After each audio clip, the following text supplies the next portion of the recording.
Bonjour et bienvenue, je suis contente de vous accueillir sur cette nouvelle vidéo. Si vous ne me connaissez pas, je me présente, je m'appelle Prissy et ici j'ai l'habitude de faire du contenu développement personnel, vie d'adulte, féminité, un peu dans ce registre-là. Alors dernièrement, à plusieurs reprises et dans différents contextes, on m'a fait remarquer que je m'exprimais bien. Et je vous avoue que c'est pour mon plus grand bonheur parce que c'est un domaine dans lequel je m'entraîne et je m'applique intentionnellement. Ça n'a pas toujours été le cas. Je n'ai jamais mal parlé, mais c'est vrai que depuis quelques temps, je fais vraiment un effort pour toujours mieux m'exprimer parce que j'ai compris que c'était une force et que j'avais tout intérêt à m'y appliquer. J'ai compris que bien s'exprimer ouvrait des portes et qu'à contrario, ne pas bien s'exprimer, je mets entre guillemets parce qu'on est tous en progression, ok? Mais globalement, ne pas bien s'exprimer va fermer des portes. Par exemple, lorsque je suis dans la rue ou dans n'importe quel autre lieu public, si j'entends quelqu'un qui s'exprime bien, quelqu'un qui parle bien, je vais me retourner. Pourquoi? Parce que ça attire l'attention, cette personne attire, elle se distingue au milieu de tant d'autres personnes. Donc c'est dans ce sens-là que je dis que bien s'exprimer va vous ouvrir des portes parce que dans les différents contextes dans lesquels vous serez confronté peut-être à de la concurrence, ça peut être dans la recherche d'emploi ou parce que vous devez pitcher votre projet, vous devez vendre votre projet, vous devez vous vendre, vous devez séduire quelqu'un. En fait, dans différents domaines, le fait de bien vous exprimer sera toujours à votre avantage. Bien s'exprimer rend beau. Bien s'exprimer rend charmant. Bien s'exprimer rend attirant. Ça rend intéressant.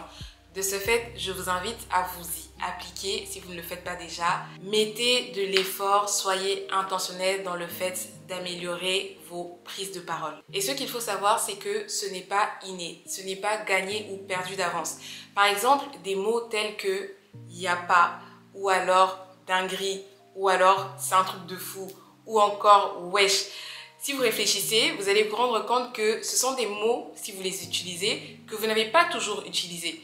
C'est des mots qu'on emploie depuis peut-être, je dirais, 5-6 ans à peu près. En tout cas, moi, avant, par exemple, en 2015, je ne pense pas que j'entendais des personnes dire « dinguerie » ou « c'est un truc de ouf ». Alors qu'aujourd'hui, surtout parmi les jeunes, c'est quelque chose qu'on entend à longueur de journée. Donc si ces mots, ces expressions ont pu entrer dans notre langage courant à un moment donné, elles peuvent toujours en sortir. Elles peuvent toujours en sortir et à la place, on peut adopter des façons de parler qui sont un peu plus professionnelles, un peu plus soutenues. Alors je fais cette vidéo à la demande d'une de mes... J'ai toujours un peu de mal à dire une de mes abonnées parce que c'est tellement impersonnel, mais en tout cas c'est dans les commentaires qu'on m'a demandé d'effectuer une vidéo sur la prise de parole, sur l'éloquence. Je réponds tout simplement à la demande. Ceci étant dit, je précise quand même que je ne suis pas experte dans le domaine. J'ai cependant un ami qui lui est expert, il est coach en prise de parole en public. Moi je vais vous donner quelques conseils, mais si ça vous intéresse d'aller vraiment plus en profondeur, je vous invite à aller regarder sa page, il donne vraiment beaucoup de tips. Il s'appelle donc Sly Parle, c'est son nom de scène. Son nom de scène? Son nom professionnel on va dire. Son nom professionnel donc c'est Sly Parle, je vais l'inscrire juste là. Comme ça vous pourrez aller regarder soit sur Instagram ou alors sur LinkedIn. Et aussi il fait des accompagnements personnalisés, il accompagne les particuliers, les professionnels. N'hésitez pas à le contacter, il est vraiment gentil, il est super agréable. Il est marié aussi, je précise quand même au cas où, et c'est un père comblé, donc voilà. Bref, c'est trop marrant parce que je me donne pour la publicité alors qu'il ne sait même pas. Il ne regarde même pas mes vidéos, donc il ne saura peut-être jamais que je l'ai fait. Mais ça me fait plaisir de le faire, donc je vous le recommande à 100% pour aller plus loin. Mais pour l'instant, on passe aux quelques petits conseils que je vais vous donner qui sont plutôt simples à mettre en place dès aujourd'hui. Donc on va commencer tout de suite. Le premier conseil que je peux vous donner afin d'améliorer votre éloquence, c'est d'enrichir votre vocabulaire. Parce que ça va vous permettre de toujours trouver les mots adéquats pour exprimer le plus fidèlement possible votre pensée. Et pour ça, vous devez vous exposer. Je regarde dehors parce qu'il pleut. Bref, pour cela, vous devez vous exposer à des sources qui vous fournissent réellement le type de vocabulaire que vous souhaitez adopter. Parce que, comme je disais tout à l'heure, il y a des mots comme wesh, comme y a pas, comme dinguerie, qui ne sont pas forcément raffinés, qui ne sont pas forcément soutenus. Donc, exposez-vous plutôt à un type de contenu, à un type de source qui va vous fournir le type de mots que vous souhaitez adopter. Donc, ça va être par exemple des livres, des documentaires, les informations ou même des créateurs de contenu qui s'expriment correctement, parce que aujourd'hui malheureusement je vais arrêter ici, je vais pas aller au bout de ma pensée, mais tournez-vous plutôt vers des créateurs de contenu qui s'expriment bien, parce que qu'on le veuille ou non, aujourd'hui il y a beaucoup de choses qui sont véhiculées par ces personnes qui sont d'ailleurs très justement appelées influenceurs, ce n'est pas pour rien.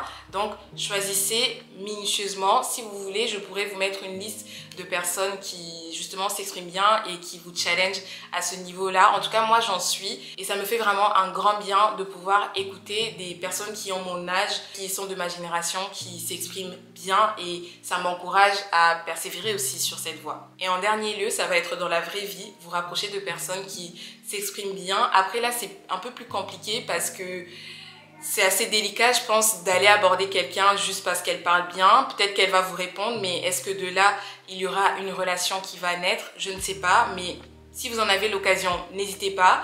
Et si il se trouve que dans votre entourage, vous ne le trouvez pas forcément, vous ne trouvez pas forcément ces sources-là, comme je vous ai dit, il y a une multitude d'autres sources, donc allez-y sans modération.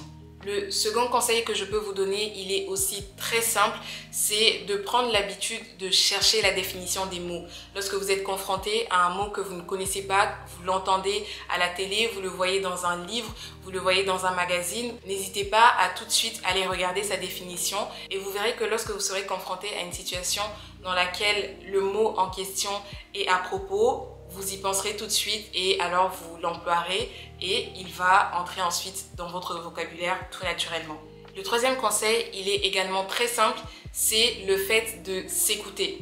S'écouter parler. Faites attention à comment vous construisez vos phrases, quel est le rythme de votre parole, et ça va vous faire des ajustements parce que vous allez vous rendre compte de ce qui va et de ce qui va moins. Pour aller encore plus loin, vous pouvez même vous enregistrer en train de parler, toujours dans une démarche d'amélioration. Donc ça vous permet premièrement de faire le bilan, de vous situer un petit peu, de voir où est-ce que vous en êtes et quelles sont vos pistes d'amélioration.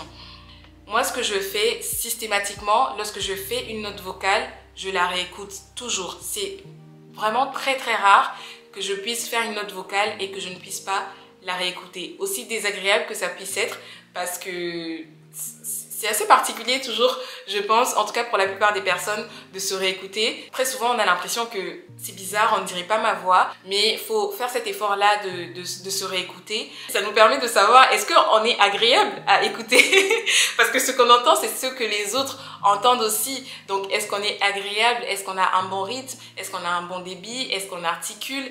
Et justement, ça me mène au point suivant. Il faut s'écouter dans le but de corriger ses erreurs. Si par exemple, on se rend compte qu'on a beaucoup de tics de langage, ce qui est mon cas, je fais beaucoup d'efforts par rapport à ça, mais c'est quand même encore très présent. Les tics de langage, ce sont des mots qui vont venir combler les vides. Par exemple, ça sera des donc voilà, ou des mots tels que genre. C'est ce genre de mots en fait qui n'apportent rien au discours. Au contraire, ça vient le surcharger, ça vient l'encombrer. Donc, il faut essayer de les éviter au maximum. Ça nous fait aussi nous rendre compte de notre rythme de parole. Est-ce qu'on parle trop vite? Est-ce qu'on parle trop au ralenti?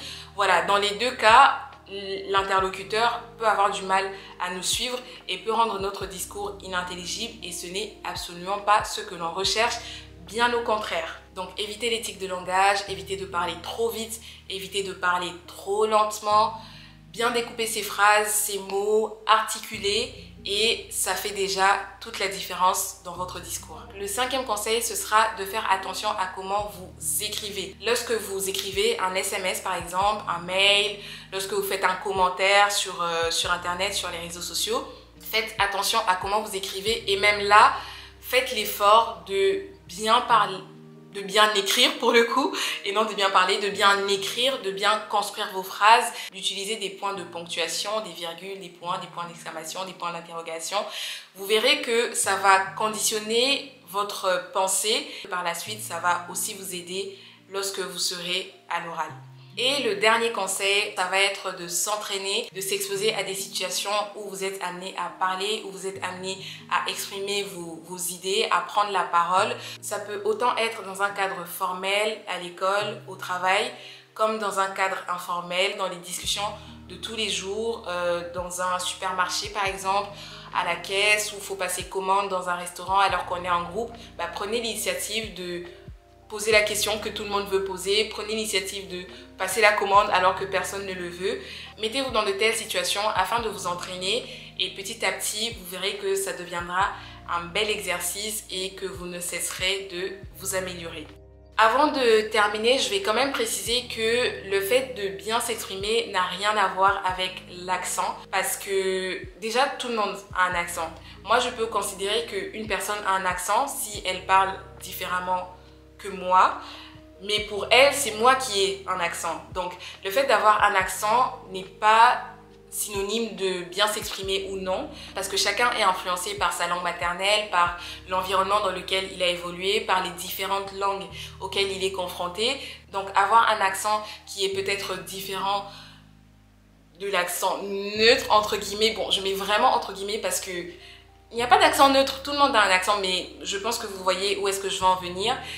Juste pour vous rassurer, le plus important, ce sont les mots que vous employez, c'est la construction de votre discours, c'est la manière dont vous délivrez votre pensée. C'est vraiment là que se trouve l'essentiel, à partir du moment où vous pouvez vous faire comprendre et où vous êtes juste agréable à écouter. C'est déjà très très bien. Donc voilà, ça c'est juste pour rassurer. Si vous avez un accent, parce que par exemple vous êtes de Belgique ou parce que vous êtes du sud de la France, parce que vous êtes québécois ou gabonais, peu importe, ce n'est pas du tout un problème. Et voilà, c'est fini pour mes petits conseils qui sont très très simples à appliquer. Donc j'espère que vous allez les mettre en pratique dès aujourd'hui, dès maintenant. Ça m'a fait plaisir en tout cas de faire cette vidéo. C'est vrai que ça sort un peu de ce que j'ai l'habitude de faire, mais voilà, c'est pas moins agréable. Et si vous souhaitez que je puisse faire un type de contenu, si vous souhaitez que je puisse faire un vidéo alors que je parle de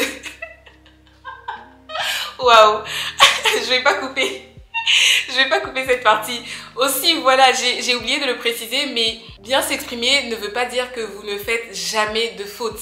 Ça arrive à tout le monde. Mais encore une fois, qu'est-ce que vous faites de ces fautes-là? Lorsque vous vous en rendez compte, corrigez-la tout simplement. Et puis, si c'est quelqu'un d'autre qui vous corrige, remerciez la personne et puis adoptez la bonne façon de dire. Et voilà, on ferme la parenthèse. Si vous souhaitez que je puisse faire une vidéo en particulier, n'hésitez pas à me le dire en commentaire. Et je vous dis à très vite pour une prochaine vidéo. Prenez soin de vous et je fais des gros bisous. Mouah.